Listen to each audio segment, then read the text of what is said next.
My name is Frank Kowalski, and I'm 97 years old. I need to tell you something that breaks my heart every single day. We fought the greatest war in human history. We defeated fascism. We liberated concentration camps. We saved the world from tyranny. And somehow, almost 80 years later, I'm watching it all happen again. I was 19 years old when I landed on Omaha Beach on June 6, 1944, D-Day. The most important day of my life, and probably the worst. I watched my friends die in the sand that morning. I saw boys my age take their last breaths, calling for their mothers. I held Tommy Morrison in my arms as he bled out, whispering about the girl back home he'd never marry. Tommy was from a small farm outside Toledo, Ohio. He carried her picture in his helmet, Mary Catherine O'Brien. Red hair, freckles, and a shy smile that could light up a room. He'd shown me that picture 100 times during our training in England, telling me about their plans. "When this is over, Frank," he'd say, cleaning his rifle, "I'm going to marry that girl and raise corn, and maybe have 4 or 5 kids running around the farm." He was so sure about his future, so certain that we'd all make it home to live the lives we were fighting for. I still wake up some nights hearing the sound Tommy made when that German machine gun bullet tore through his chest. Not the dramatic death you see in Hollywood movies, just a wet, surprised gasp. Like he couldn't believe this was really happening to him. Like he couldn't understand why his body was failing him when he had so much life left to live. His last words weren't profound or patriotic. He just whispered, "Tell Mary I tried to come home to her." I did find Mary after the war. Took a bus to Toledo in 1946 and knocked on her door. Told her parents what their son-in-law, that never was, had said in his final moments.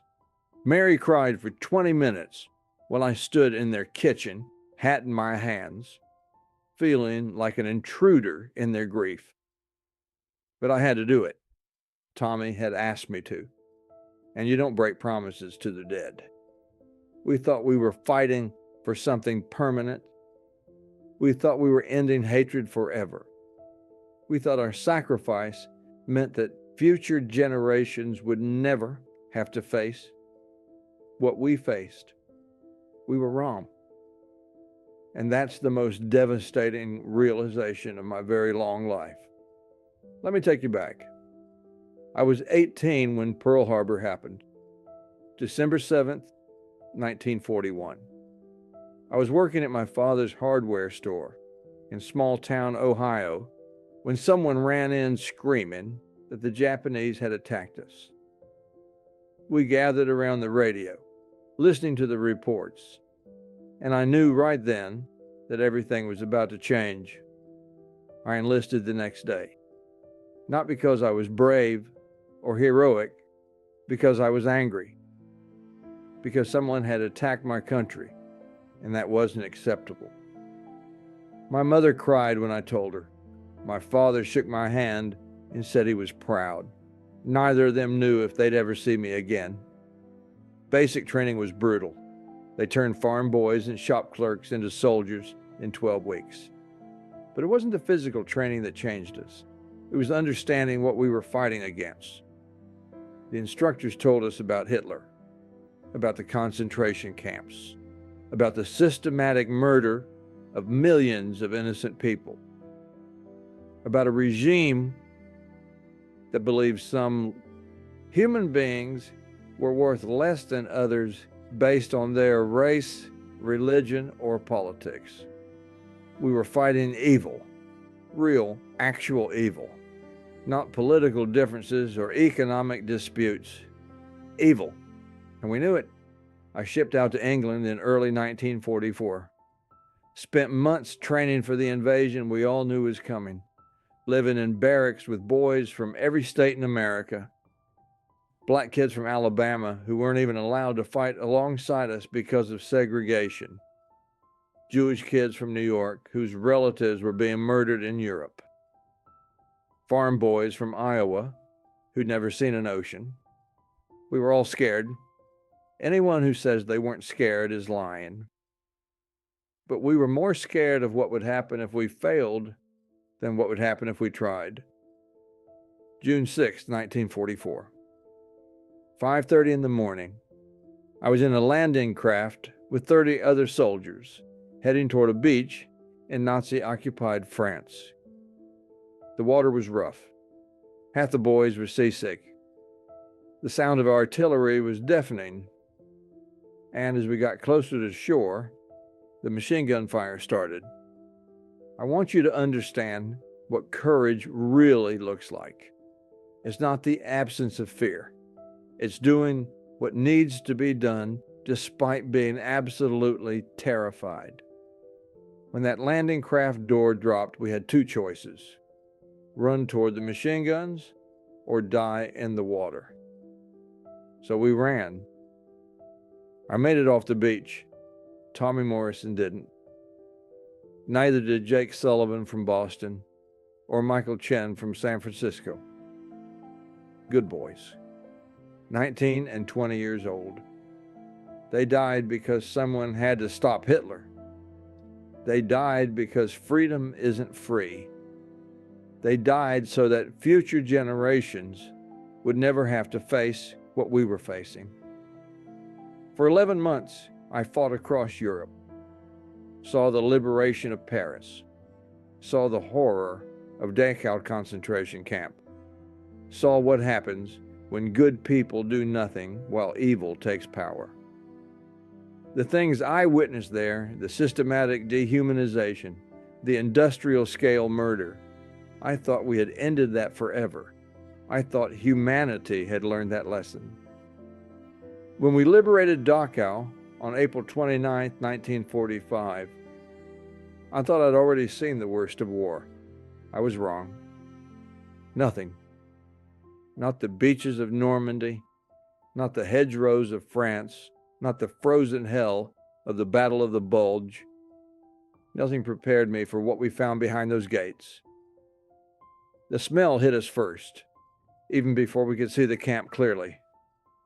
Death and human waste and something else I can't describe even now. 78 years later. Then we saw them, the survivors.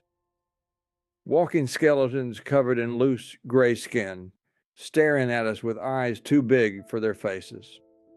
Some couldn't even stand when they saw us coming. Others fell to their knees and kissed our boots, tears streaming down their hollow cheeks. Grown men, reduced to nothing, weeping because American soldiers had finally come to save them. I was 20 years old, and I couldn't process what I was seeing. My mind kept rejecting it, telling me this couldn't be real. Rooms full of emaciated corpses stacked like cordwood. Medical experimentation rooms with equipment I still won't describe. Mass graves that stretched further than I could see. Gas chambers. Crematoriums still warm. All of it systematic. All of it organized with German precision. All of it documented in meticulous detail. But what haunted me most wasn't the industrial scale of the horror. It was how normal it had become to the people running it. Camp guards who went home at night to their families, who played with their children and kissed their wives goodnight, then came to work the next day to participate in genocide. Evil wearing a human face, punching a time clock, following procedures. A survivor, a man who couldn't have weighed 80 pounds soaking wet, grabbed my sleeve with fingers like twigs and spoke to me in broken English. His number was tattooed on his forearm in blue ink. I'll never forget it. 174517. He said, "You came, we knew you would come, but so many died waiting." His name was Abraham Goldstein. He'd been a literature professor in Vienna before the war. Before they decided that professors who happened to be Jewish weren't human beings worthy of life. Abraham taught me something that day that changed how I see the world forever. Evil doesn't announce itself with horns and pitchforks. It comes wearing uniforms and carrying clipboards. It speaks the language of law and order. It promises to make the country great again by eliminating the people it blames for problems. That's what I think about every day as I watch my own country start down a familiar path. The same scapegoating, the same dehumanizing language, the same promises that problems will disappear if we just get rid of the undesirable people. When Germany surrendered in May 1945, I was outside Munich. We celebrated, but it wasn't joyful. Too many friends were gone. Too much horror witnessed. We were relieved it was over, proud of what we'd accomplished. We'd saved the world. We defeated the most evil regime in human history. We'd proven good could triumph over evil if enough good people fought for it.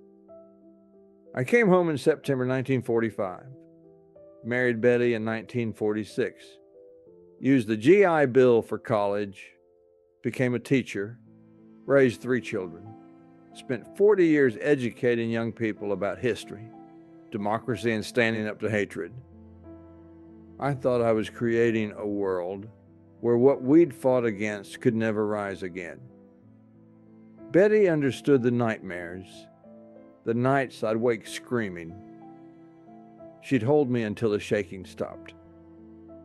For 58 years, she kept me grounded. When she died in 2004, I lost the one person who understood I'd never really come home from the war. My teaching wasn't just about dates and battles. I made it my mission to teach students about democracy's fragility, how quickly civilization can collapse. Every year, I'd spend a month on the Holocaust. I'd show photographs from Dachau. I'd read letters from Abraham Goldstein, who became a lifelong friend. I'd tell them about the steps, how it started with rhetoric about making Germany great, blaming minorities for problems, claiming the press was lying, how it progressed to legal discrimination, mass rallies, violence authorities ignored. Most importantly, I'd tell them about ordinary Germans who let it happen. Not monsters, but regular people who went along because it was easier than resisting. In the 1980s, my students listened. They wrote thoughtful essays about never again. But something changed. By the 2000s, I was fighting school boards who wanted less time on depressing topics and more on patriotic stories. The breaking point came in 2003, my last year teaching. A parent complained because I'd shown Dachau photographs. She said it was inappropriate and her son was having nightmares. The principal suggested I find gentler ways to teach about the Holocaust. I told this man, "Sir, there's no gentle way to teach about genocide. If it doesn't disturb them, they're not learning. The nightmares are the point, because comfortable people don't fight to protect democracy." I retired that year. They were sanitizing history, making it meaningless, creating a generation that wouldn't recognize fascism when it came knocking. For decades, it seemed to work. Yes, there was the Cold War, but that was different. Ideological competition, not racial genocide. Conflicts, but nothing like the systematic, attempt to exterminate entire groups of people that we'd fought to stop. But something started changing. In the last 5 years especially, I'm seeing the same patterns from the 1930s. Politicians demonizing groups. The same language about real Americans versus others. Democracy undermined by people claiming to save it. Concentration camps at borders. Yes, I'm calling them what they are. Books banned. Truth called fake news. Propaganda everywhere. Most devastating, people cheering for it. People calling themselves patriots while supporting ideologies we died fighting against. Nazi symbols at rallies. Calls for violence against fellow Americans. Last year, I watched a rally where people chanted, "Jews will not replace us on American soil," carrying torches like Nazi rallies. I called my grandson Michael that night. He's 35, works in tech. I told him what I'd seen. You know what he said? "Grandpa, those are just extremists. America is too strong for that." That's exactly what people said in Germany in 1932. The institutions didn't hold. They never do when good people convince themselves someone else will handle the problem. I started keeping a journal of the parallels. Politicians calling press enemies of the people. Exactly what Hitler did. Mass rallies with hatred chants. Officials refusing peaceful transitions. Police violence ignored. Voting rights restricted under security claims. Children separated from parents at borders. I've seen what temporary detention leads to. Books banned from schools. Teachers fired for teaching. Uncomfortable truths. Propaganda networks everywhere. But most terrifying, the normalization. Each outrage becomes the new baseline. People adapt to injustice until it feels normal. I watch my neighbors, good people who would never think of themselves as supporting fascism, sharing conspiracy theories about elections being stolen, about immigrants being dangerous criminals, about vaccines being government control mechanisms. The same neighbors who put "Support our troops" stickers on their cars while supporting politicians who attack military families and intelligence agencies. I watch my neighbors, good people who would never think they support fascism, sharing conspiracy theories about stolen elections and dangerous immigrants. They put "Support our troops" stickers on their cars while supporting politicians who attack military families. They don't see the connection. They don't recognize they're being programmed to hate like German citizens were in the 1930s. Social media has made it worse than Hitler ever dreamed. Hostile governments feed disinformation directly into Americans' phones. They're turning us against each other. Do you know what it's like to be 97 and watch your own country start down the path of 1930s Germany? To see people dismiss the Holocaust as ancient history when it happened in my lifetime. I go to school sometimes to talk to students about what we fought for. Half don't know who Hitler was. They don't know what the Holocaust was. They don't understand that democracy isn't guaranteed, that freedom isn't permanent. The teachers try. But they're constrained by politicians who don't want controversial subjects taught. They can't teach about racism or fascism. They can't teach truth because it doesn't fit certain narratives. Meanwhile, I watch propaganda networks that would make Goebbels proud. Social media designed to radicalize and divide. foreign enemies using our own technologies against us.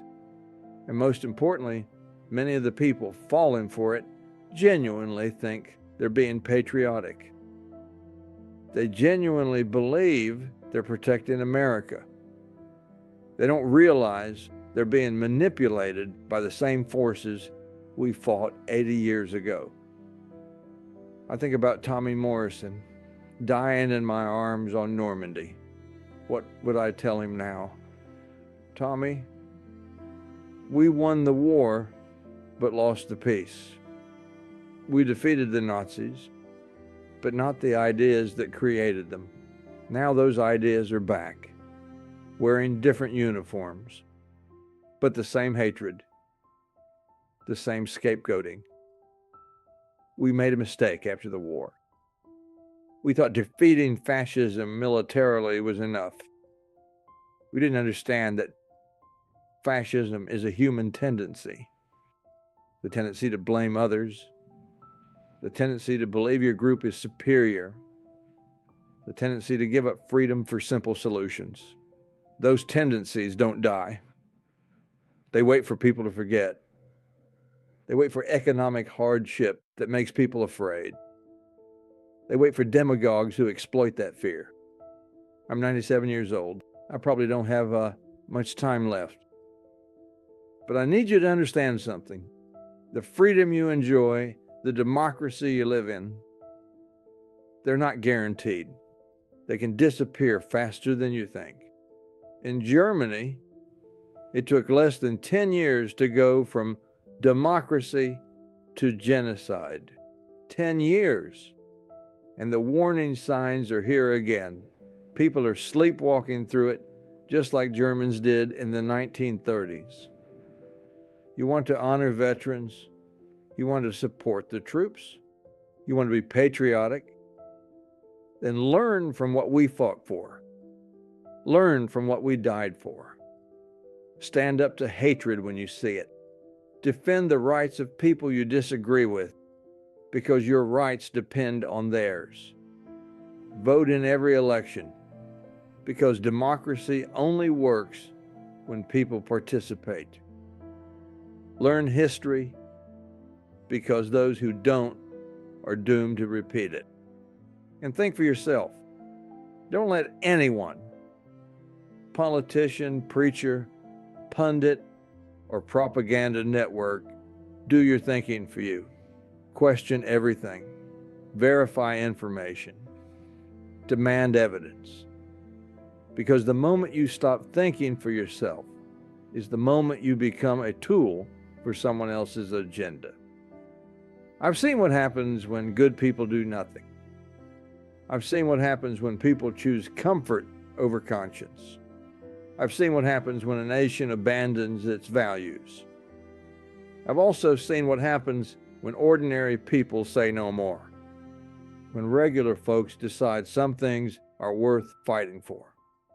We did it once. We defeated the greatest evil the world had ever seen. But it wasn't permanent. Every generation must choose between freedom and tyranny. Now it's your turn. Your turn to decide what kind of world you want. I'm 97 years old. I've seen America at its worst and best. This is your moment. Don't let us down. Don't let history repeat. Don't let the boys who died on those beaches die in vain. Tommy Morrison was 19 when he died for this country.